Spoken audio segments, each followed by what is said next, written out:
L'attente lui parut une éternité. Il ne pouvait voir l'héliopus à cause du bandeau et supposa qu'il devait être au moins 16h35.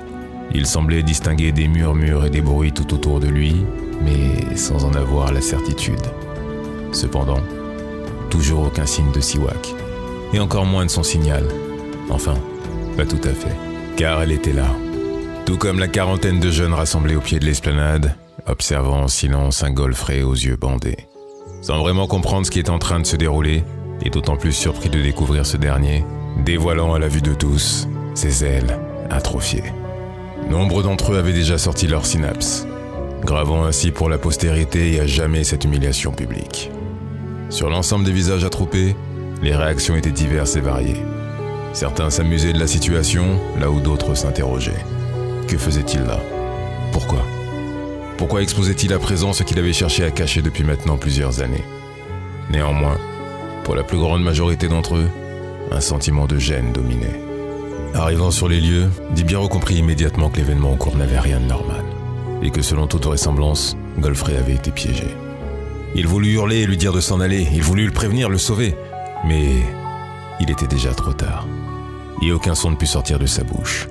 Il allait devoir assister impuissant au drame à venir, car déjà, les deux frères Itak et Métoc que l'on retrouvait régulièrement dans tous les mauvais coups, accouraient tous sourire vers l'échelle afin de rejoindre Godfrey sur la plateforme. Et apparemment, cela n'augurait rien de bon. La multiplication des murmures formait à présent un gigantesque brouhaha qui remonta en direction de Godfrey, tout comme les deux frères qui à présent l'avaient rejoint sur la plateforme. En entendant ses pas, il décida de retirer son bandeau et là ce fut le choc. Les mots lui manquèrent. Il eut alors le réflexe de saisir sa cape. Sa première pensée alla vers Siwak. Pourquoi avait-elle fait ça ? Pourquoi l'avait-elle humiliée à ce point et, tout en se posant 1000 questions, il la chercha du regard, parcourant cette foule qui lui semblait sans fin depuis son point d'observation. Si bien qu'il ne prêta même plus attention aux moqueries ni aux rires, et enfin leurs regards se croisèrent. Il la vit. Reconnut ce regard plein d'empathie et de compassion, toute son attention était focalisée sur elle.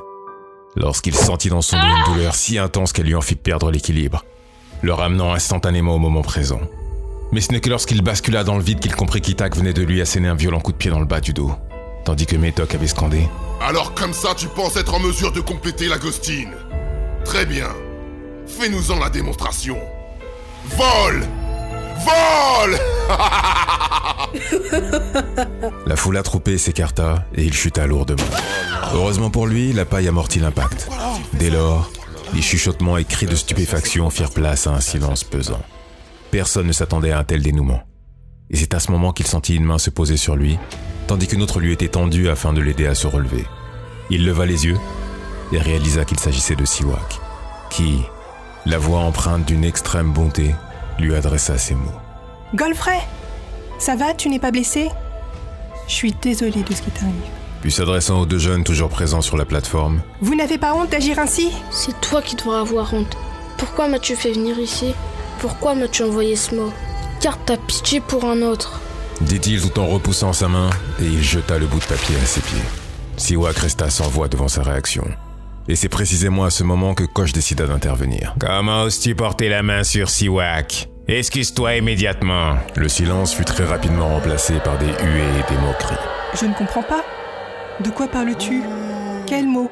déclara Siwak, encore sous le choc des événements, tout en se baissant pour ramasser la note, tandis que Godfrey, bien qu'encore sonné par la chute, tentait désespérément de quitter les lieux aussi vite qu'il le pouvait. Dans sa course effrénée à travers la foule, il lui adressa un dernier regard, assez difficile à interpréter néanmoins. Un mélange entre incompréhension et colère. Il était partagé. Soit c'était une très bonne actrice, soit effectivement elle n'avait rien à voir avec tout ça. Mais alors qui ? Il accéléra, pressa le pas. Il voulait être loin de tout ça, loin d'eux, et ne prit même pas le temps de relever les dernières paroles de Siwak, et encore moins celles de Koch. Puis, dans son empressement, il percuta un jeune et s'aperçut qu'il s'agissait de Dibiero. « Dib, toi aussi tu es là ?» Tout sur le visage de Dibiero indiquait une profonde gêne, car oui, ils étaient amis. Même si ce fait n'était connu que d'un cercle restreint, on peut également dire qu'ils étaient meilleurs amis. Et qu'au fil du temps, cette amitié avait été mise à rude épreuve, notamment du fait des actions de Koch et de sa popularité. Il devenait de plus en plus difficile pour Dib de se positionner, et cet épisode venait renforcer cette situation. D'une certaine manière, il se sentait responsable. Il s'imagina retenir son ami et lui dire à quel point il était désolé, mais malgré toute sa volonté, son corps lui était incapable de tout mouvement, et il regarda Godfrey disparaître. Cependant, il n'avait manqué aucun détail de la scène qui venait de se dérouler, et se ressaisit. Alla vers Siwak, demanda à voir le papier et là il comprit. Siwak avec un C. Seul Koch, du fait de sa dyslexie, avait tendance à remplacer le S par un C. Il garda cette information pour lui et ne laissa rien paraître. Tandis que Koch savourait ce moment, paradant et s'extasiant auprès de la foule. Mais toute cette mise en scène n'avait qu'un seul et unique objectif. Montrer à Siwak qu'à aucun moment il ne pouvait et ne devait être considéré comme l'égal de Godfrey. Pendant ce temps, ce dernier arrivait enfin chez lui. Claqua la porte dans un vacarme assourdissant, se dirigeant en trompe vers l'atelier à l'arrière de la maison, puis, dans un excès de colère, commença à détruire sa machine. Machine sur laquelle il avait passé un nombre incalculable d'heures et de journées. Mara, en entendant tout ce tumulte, accourut vers lui, mais il était déjà trop tard. Il ne restait plus rien de sa création.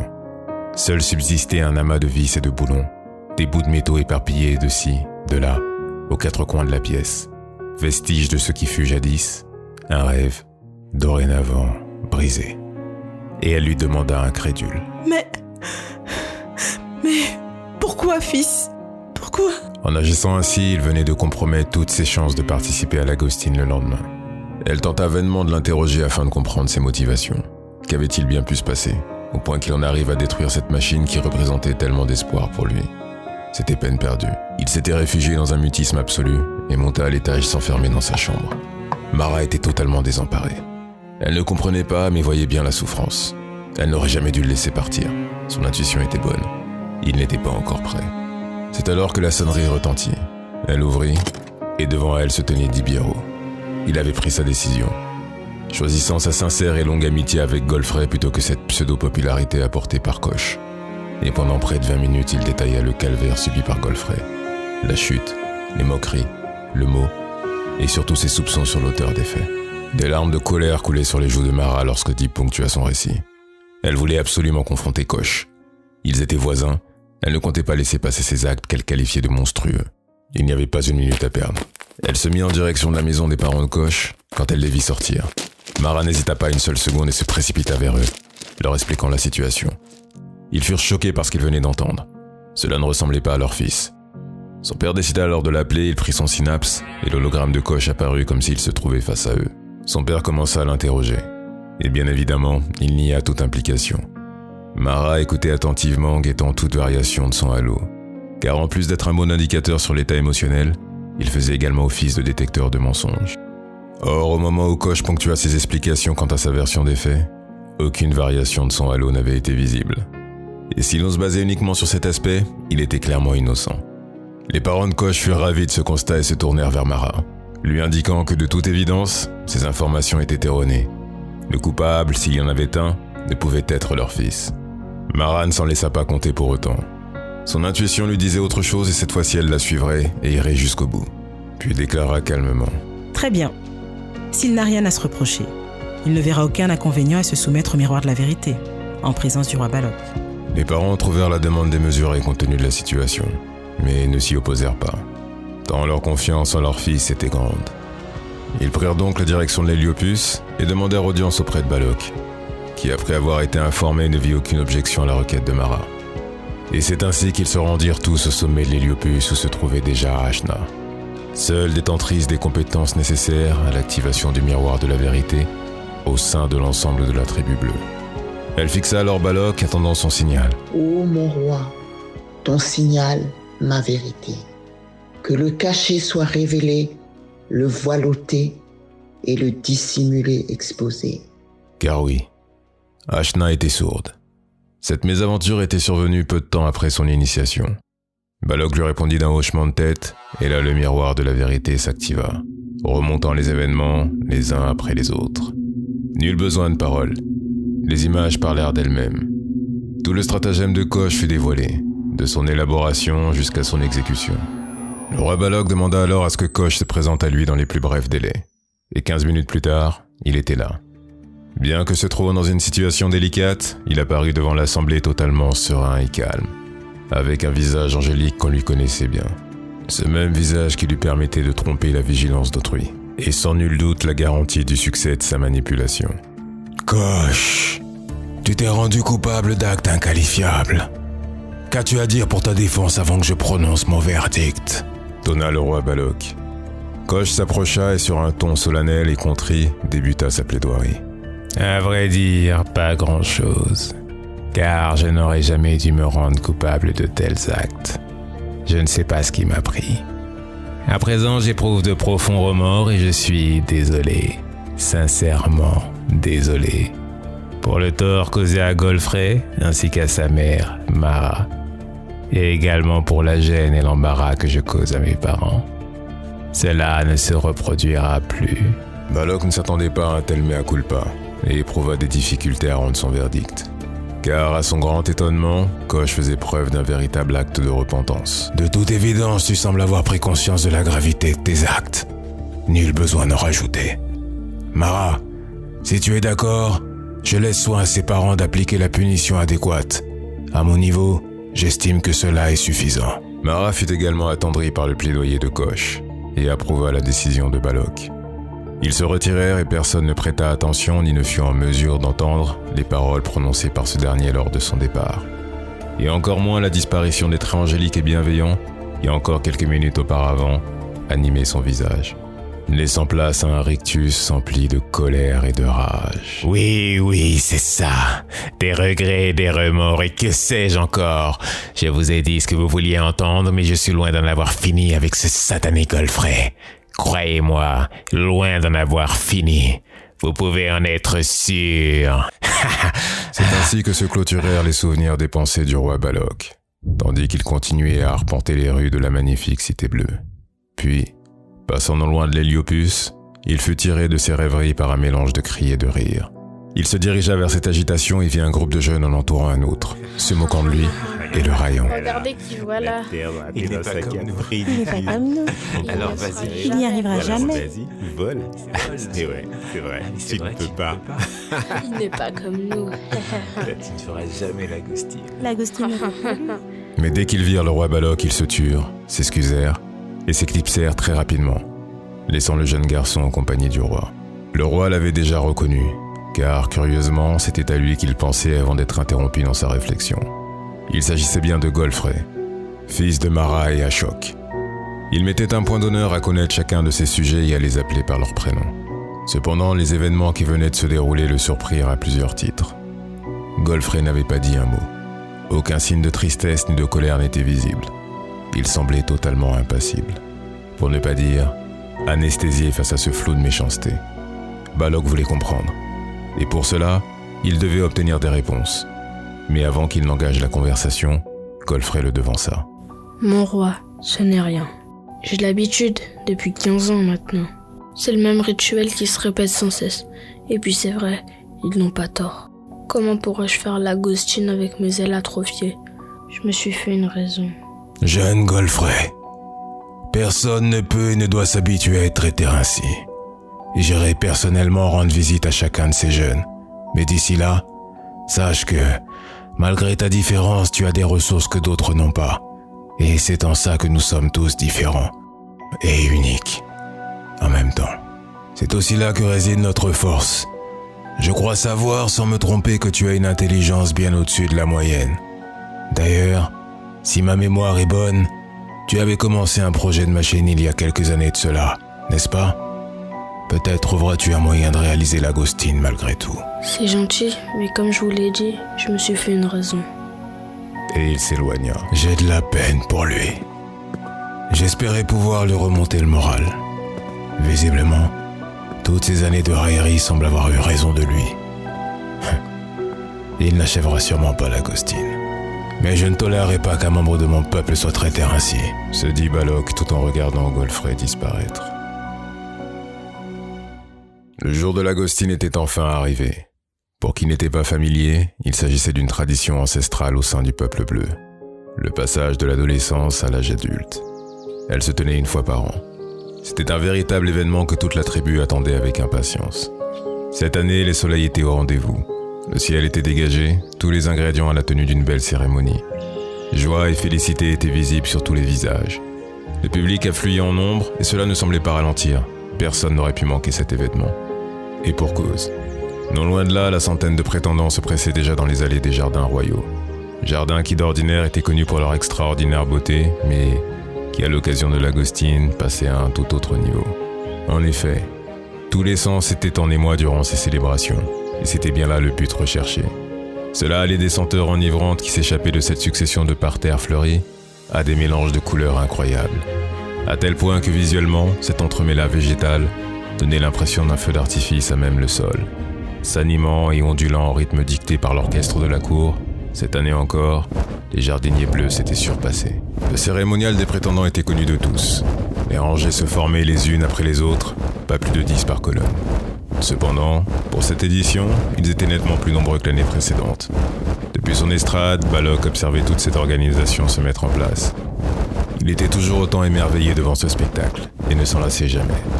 Plus les dernières colonnes se complétaient, et plus la cadence de l'orchestre s'intensifiait, finissant par se confondre avec le battement d'ailes des prétendants déjà alignés. Ce qui, à bien y prêter attention, ressemblait à s'y méprendre à un gigantesque bourdonnement. Mais lorsque Balok joindrait avec force ses puissantes mains générant un signe déflagration sonore, le bourdonnement prendrait fin. Dès lors, colonne après colonne, ils s'envoleraient en direction du 8e ciel, telle une nuée sans fin, et achèveraient leur transformation. À ce moment, leurs fragiles petites ailes deviendraient de robustes et magnifiques paires d'ailes. Le roi était sur le point de lancer le début de l'Agostine quand la foule se tut. Puis ce silence laissa place à des chuchotements. Mais ne serait-ce pas Godfrey ? Il se présente à nouveau. Quelle est donc cette mystérieuse machine qui l'accompagne ? En effet, depuis l'humiliation subie il y a 3 ans de cela, il avait été absent de toutes les cérémonies. D'ailleurs, celle-ci serait sa dernière s'il ne parvenait pas à atteindre le 8e ciel. Car l'Agostine devait se faire en moins de 4 ans, et de fait, il conserverait ses ailes atrophiées pour le restant de sa vie. En le voyant, le roi se leva et l'applaudit afin de l'encourager. Et tout le public se joignit à lui, à l'exception de Koch, qui intérieurement espérait que sa tentative se solde par un échec, et il était bien le seul. L'ensemble de ces témoignages chaleureux surprirent Godfrey, au point qu'il laissa échapper un sourire gêné. Cela faisait longtemps qu'on ne l'avait pas vu souriant. D'ailleurs, cette gêne s'éleva de plusieurs crans lorsqu'il croisa le regard de la belle Siwak. Réalisant qu'elle lui adressait de grands signes d'encouragement, il détourna immédiatement le regard. En effet, il ne l'avait plus revue depuis les événements, et n'avait pas osé revenir vers elle dès lors qu'il avait appris la vérité.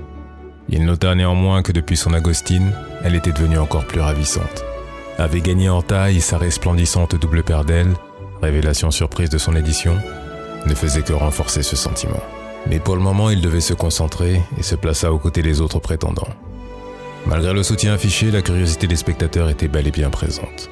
Comment comptait-il atteindre le 8e ciel avec un tel appareil ?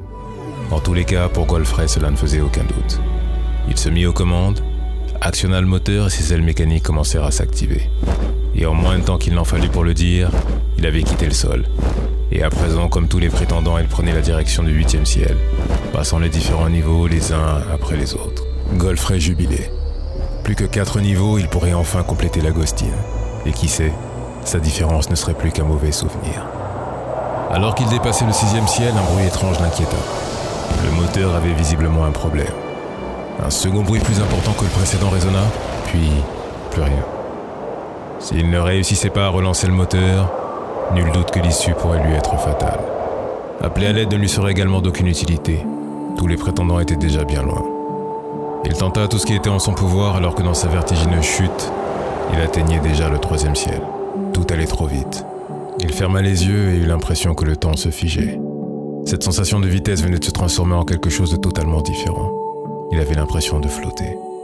Malgré le fait que ses paupières soient fermées, une lumière aveuglante l'éblouissait, et il se dit « Ça y est, c'est la fin. Au moins j'aurais tout tenté. » Sur la terre ferme, personne ne se doutait du drame qui était en train de se dérouler. Ils attendaient impatiemment le retour des prétendants. En général, les plus rapides pouvaient réapparaître au bout de 2 heures. Le roi observait le ciel et quelque chose le dérangeait. Les soleils jumeaux avaient changé leur course habituelle, si bien qu'ils étaient sur le point de fusionner. Et il susurra ces quelques mots. Les signes. La prophétie. Et en effet, la prophétie parlait de jumeaux qui deviendraient siamois. C'était donc de cela qu'il s'agissait. La fusion des 2 soleils. Et au moment où il prit conscience de la situation, un rayon vint frapper le sommet de l'héliopus, touchant le cœur du miroir de la vérité, redirigeant toute l'énergie du rayon vers le ciel. Ce dernier s'assombrit. Des nuages apparurent sur lesquels une teinte bleue foncée semblait s'étendre à perte de vue. Puis, fendant les airs tel un météorite, un objet heurta le sol avec fracas. Il s'agissait bien de la machine de Godfrey. L'assemblée était inquiète et émerveillée à la fois. Tout le monde scrutait le ciel. Lorsque les nuages se dissipèrent, ils purent tous voir. Cet être gigantesque d'au moins 2,60 m de hauteur. Le halo autour de lui était d'un bleu profond. Ses paires d'ailes étaient au nombre de 10, totalement déployées, se confondant avec le ciel. Il était difficile de déterminer l'endroit où elle commençait, de l'endroit où elle se terminait. S'il s'agissait bien de Godfrey, sa transformation physique était juste incroyable. Son apparence fragile et chétive avait laissé place à un corps athlétique aux muscles saillants. Toute l'assemblée était stupéfaite. Et lorsque ses pieds foulèrent le sol, le roi Balok s'approcha de lui et posa un genou à terre. « C'était donc toi, l'élu, mon digne successeur. Je me doutais que tu étais différent, mais je n'aurais jamais imaginé que tu l'étais à ce point. » Les gens ne comprirent pas ce qui était en train de se dérouler sous leurs yeux. Balok prit alors la parole et déclara « Peuple des Bleus, devant vous se tient mon successeur et l'élu annoncé par la prophétie. Ses ailes d'un bleu immaculé attestent de ce fait. Laissez-moi vous présenter votre nouveau souverain, le roi Godfrey. » Godfrey remercia Balok et prit la parole à son tour. Beaucoup d'entre vous m'ont jugé sur ce qu'ils voyaient à l'extérieur. Mes ailes atrophiées, mon corps chétif. Ne s'intéressant pas à ma nature profonde, ne cherchant pas à me connaître. Et encore aujourd'hui, il est fort probable qu'à ce moment précis vous le fassiez à nouveau, mais pour des raisons totalement différentes. Je vous le concède. Être dans la norme est toujours plus simple, plus rassurant. Cependant, la vérité est que nous sommes tous différents. Et cette différence, quelle que soit la forme sous laquelle elle se présente, doit devenir notre force pour accomplir de belles choses. Apprenez à voir au-delà des apparences. Une belle paire d'ailes, un beau discours, ne sont en rien les gages d'une belle âme. Les actes, en revanche, vous apprendront beaucoup sur les qualités que recèle un cœur. En tous les cas, soyez rassurés. Je ne garde ni rancune ni rancœur à l'encontre de ceux qui m'ont causé du tort. Car ces comportements sont la manifestation d'une ignorance, souvent couplée à de la peur. C'est pourquoi, mon seul souhait est que nous avancions ensemble afin de construire un monde de tolérance, et ce, même au-delà des frontières de la tribu bleue. Une clameur populaire se répandit au sein de l'assemblée. L'aube d'une nouvelle ère, d'un renouveau venait de commencer.